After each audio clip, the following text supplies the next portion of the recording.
Hello, everybody. How we doing? Morning, guys. Joe here. Kevin. Okay, so I was wondering why David Cross wasn't in the last episode. Yeah, he wasn't, was he? So somebody on Patreon said that when he was originally cast in the show, it was supposed to be more of like a supporting role. Oh, It wasn't okay. going to be in every episode.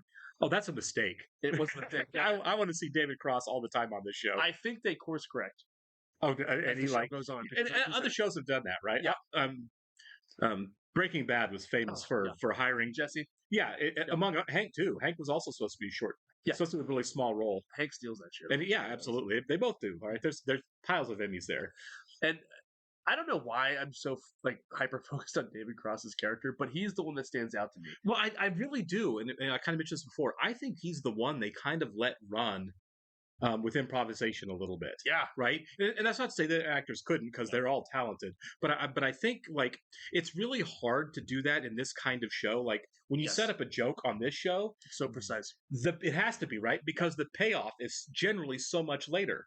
Like improv, I've listened to Lamorne Morris' podcast where he's talked about New Girl, and he's like, you had to have people on that show that could really do improv.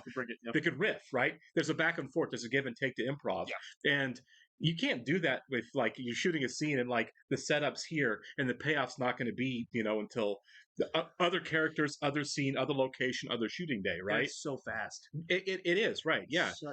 The jokes per minute in the show are. I think somebody said almost set a record because This and 30 Rock I think are right up there, which is joke, which is why I think they struggled to find an audience, because people, this is back when sitcoms, the sitcom structure was here's a big long setup, punchline. Yeah. Here's a big long setup, punchline. My husband's an idiot. This was a Fox show, right? I think it's the height of American Idol's popularity. Sure. That's a family thing. Right. This show I wouldn't call a family show. I would not call this a family show. This is a show for adults. It's probably really hard for families watching American Idol to roll right into Arrested Development. You know what I mean? Fair enough. But at the same time, I don't know if people actually did get it, like you said. I think they did. It's not a one-off. Nope. It's a continued storyline. And also, like 30 Rock, that show struggled forever too. Yeah, no, they're good shows. The Office for a long time, Parks and Rec, 30 Rock, Arrested Development. These were shows that were on the verge of being canceled the whole time they were on, because they just weren't having the big audience, which is a friggin' shame. Yeah. Because there are some bad sitcoms that have been hugely popular. And if there's any pros to streaming stuff, I know streaming's kind of gets a bad rap nowadays. It shouldn't. Hit and miss. Movies, yeah, sure. TV shows, I think this really saved this show's life. I think it did. I mean, nobody watched The Office until it was streaming. Not really. Yeah. You're right. Actually, you're right. Yeah. Streaming is where a lot of really quality TV that can't find an audience, when there's advertising dollars at stake. Sure. Streaming and cable is a good place for them. The opportunity to rewatch whenever you want. Absolutely. Well, because if you hear Arrested Development is a hit, but they're 4 episodes in by the time you hear the critics say this is really good. Yeah. It's too late. It's too late. You can't jump in on episode 5 of Arrested Development. You've got to figure out a way to go back and watch the other 4 before there was a streaming possibility of doing that. Yeah. All right. Well, before we get rolling here, thanks all our Patreons for being here. Most especially our supersized patrons, Actual Lurker, Baldas Foldes, Chris, and NJ. Thanks so much, guys. We are incredibly happy you're here with us. Yes, we are. If you guys are watching this on YouTube for the first time, welcome to our channel. If you might hit the like button for us, leave us a comment down below, and please hit the subscribe button so you can stay up to date on the new content we've coming your way. If you'd like to see a full-length reaction to this and everything else we've watched or watching, please check out the link in the description below to our Patreon page. On every show we're watching, including Arrested Development, we're at least 4 episodes ahead on Patreon of where we're on YouTube. So if you get done watching the edits here on YouTube and want to keep going, you can do it there. You will absolutely have to watch on your own source material. You will only see and hear Joe and me for copyright purposes. Yes. As we mentioned, we're also currently watching 30 Rock as a Patreon exclusive. Sure are. So shout out to Tony Hale. Tony Buster is hilarious. I don't know if I've seen him in other stuff. I know who he is, obviously, but I think he voiced Sporky in Toy Story 4. Recent heat wave had taken some of the fun out of it. It had also caused problems in his presentation to the Bluth Company investors. Oh, no. Tell you what. Oh, that's gross. Let me get some of this oil. Oh, no. Well, you could. Oh. Judy Greer? Yeah. They think you're full of I think it's the sweating. This is before Uber. Yeah. But my dad filed the permits before he went to jail. Most certainly did not. So I just lied to the investors? Well, why don't you just take your dad's car? Well, no. Dad would never go for that. He's in prison. That wasn't his fault. But I did see Job driving it last week. Wait, honestly, Job's driving the car? I'm not the liar. I asked you 2 weeks ago whether we should use Dad's car, and you said it would be bad form. Now I hear you're driving it. That is a lie. Job was lying. He had been driving his father's car. Not both towers. Bias had intended to park the family's only vehicle at the airport parking lot, but was waved onto the tarmac instead. Oh my God. What are you charging for that? He doesn't like to I discuss don't like money. to discuss money. What does that mean? You don't pay for it? A Bluth banana? No, I hadn't planned on it. No. No more banana grabbing. No more car grabbing. Throw that away, Is it a please. banana grabber? But it's already made. I don't care. That's the right answer, actually. Yeah. Michael then went we to get to his keep that sister segue. to find Yeah. his father's car. What car? I don't know what you're talking about. Dad's car, the one you didn't tell me that you had. They're all driving the car to seize the Yeah. car. And they're all destroying it. Yeah. Man. I had to get ready for the bachelorette auction. The bachelorette auction. You know you're married. You just go to dinner with the guys for charity. So you just do all this Oh my charity God. crap just to stroke your ego. You don't even know what the auction's for tonight. The wetlands. To do what with them? Everything that I do is for this family. Oh, you don't do it for be in this us, family, Michael. man, You just no. do it because you love being the guy in charge. But where's the car? I think Buster has it. I don't know. It's on the schedule. Buster's driving There it is too? a Oh, no. schedule? He's the only one working. Take the car. Ladies of literacy. Oh, please. They didn't sneak into this country to be your friends. Oh my God. Wow. You're the one who Jesus charged his Christ. own brother for a Bluth frozen banana. I mean, it's one banana, Michael. What could it cost? $10? You seem pretty confident. Oh, I think there's a certain bachelor who won't mind coming home with me at the end of the evening. Buster. Where did he go? Lucille had been pursuing him ever since. Buster, hi, it's me again. I've still got those producer's tickets. He's in love with the pointy area. Yeah. My write feelings this are down. just the teensiest bit hurt. What are you going to do? She's so good How on much? this, isn't she? She's amazing. $10,000. You been using Dad's car? No. Oh, well, yes. You got the keys? Probably in my school pants. Yeah, I left my homework in the back seat, but I can get it later. Okay. Okay. Michael, now able to drive to prison, confronted his father about the permits. How come you didn't tell me that you didn't file them? And I'm trying to decide which gang to align myself with. Is it Pledge Week already? I got it down to two, but honestly, I just don't even want to choose. Call Job. He'll handle it. That's what he's for. That's what he's for. You better tell him I'm asking. I don't think he's going to do it for you. It's not the way you're supposed to treat a brother, especially one that I value so highly.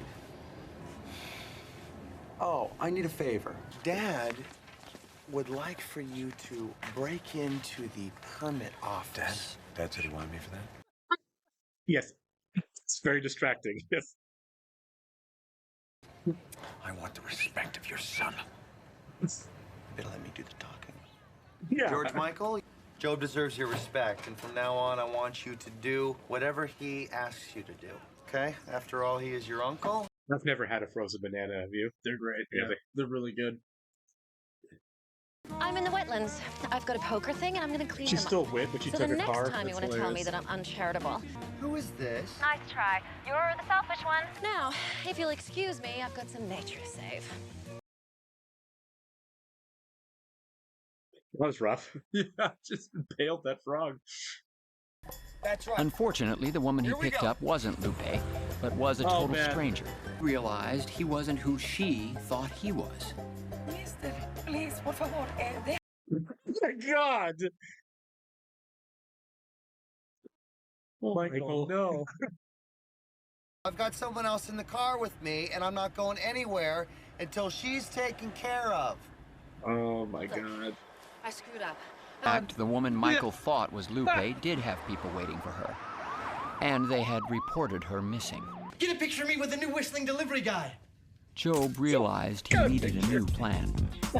No, I need you to give your father a message for me. He's in All right, take this Oh my lockpick God, set. yeah. Break it into the permit office for me. Well, no, I think I better check with my dad first. And in her haste to leave the wetlands, she forgot to call Michael. Oh, no. Hey, stay there. She probably never was here. She set me up. Take him out down the road because I would have. It's probably all about the car. I'm gonna kill her. Hey!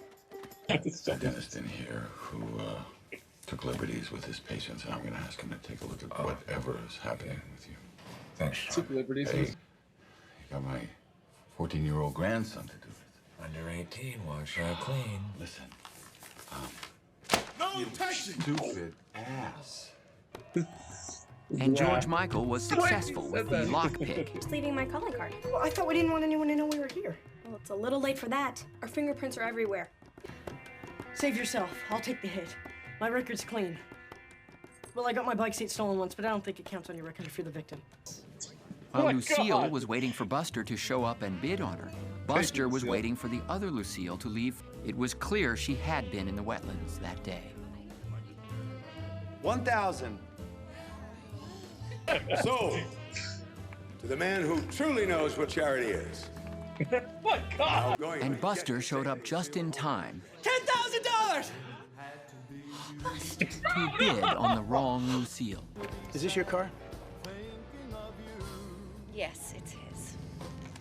You're under arrest. What'd you do? God. What'd you do? Just trying to be a good guy. Me too. Michael gets a lucky break when Helen makes the same mistake that he did. Step forward. I never should have given up animation rights. Oh, man. Oh, man. All right. Yeah. But still, the whistle, his broken tooth with the whistling got me. Yeah, that was really every time solid, you spoke. I can't believe they're still doing this. They worked in extra S's, which I really appreciated, for sure. I know, right? Yeah. What's he say about his son? Want your son to appreciate me? Yeah, it's tough. Okay, so I'm wondering when David Cross goes back into things. I'm glad we got the picture of him, and of course he lost. Right, he lost the truck. Yeah. And it's funny that, like, you know, Michael and George Michael were trying to be a good guy, and that's what got them arrested. Right. You know what I mean?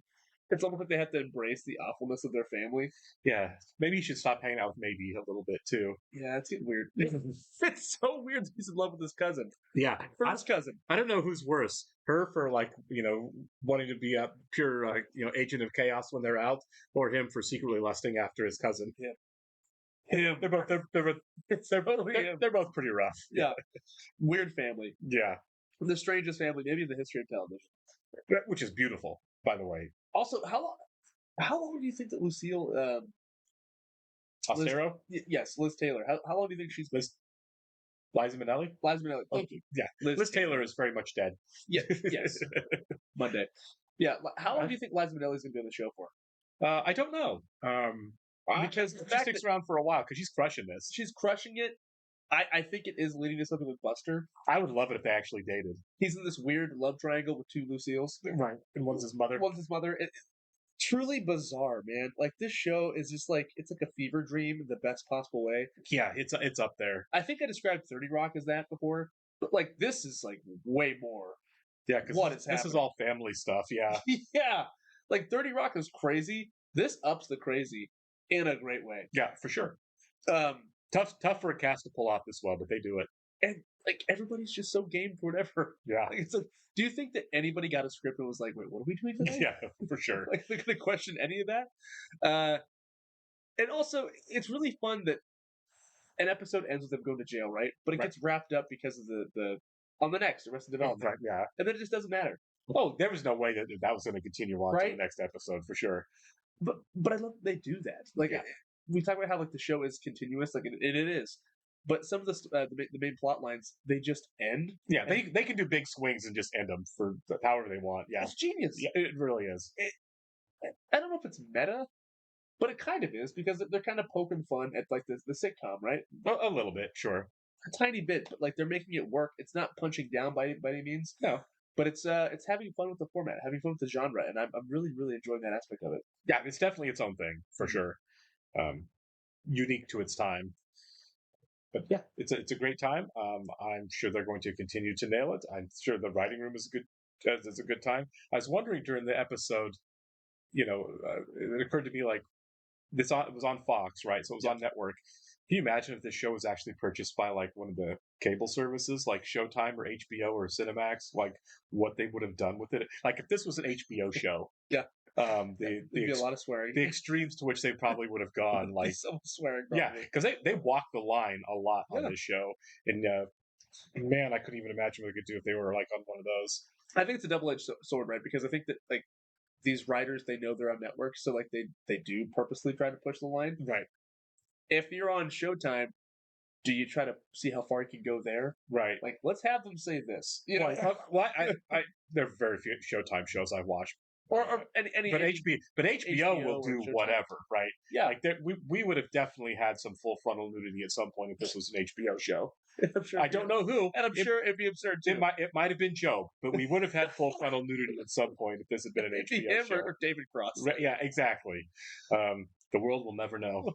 It's kind of like because I was thinking about it because HBO famously turned down Mad Men, and it's like, man, that would have been a different show on HBO too. I like the subtlety of I do too. Of some like network shows getting turned down by HBO, right? Because it does. I think it makes you have to be. It forces you to be more creative, right?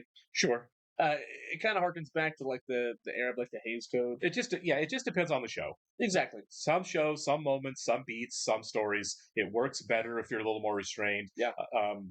Others, it works better if it's completely unrestrained. Like, it just depends on the moment. Like when we did the Goldbergs, if that was an HBO show, it would just be unnecessary, right? Yeah, but that's a different kind of show. Exactly. It's for example, but like, not everything has to be F-bombs. You know what I mean? No, it doesn't. But we're going to be watching The Wire soon, which I'm very excited for. I would think that would be a really weird show if it was a network show. I mean, I've seen enough clips of it, like on people share enough clips on like Twitter and that get used to on Facebook and stuff, and it was on to where it's like, I don't think that show would have been nearly as realistic, if they restrained themselves at all. Genre also, and that's what I'm saying. It just depends on the show, depends on the beat, depends on what you're trying to do with it. Because I mean, you're right.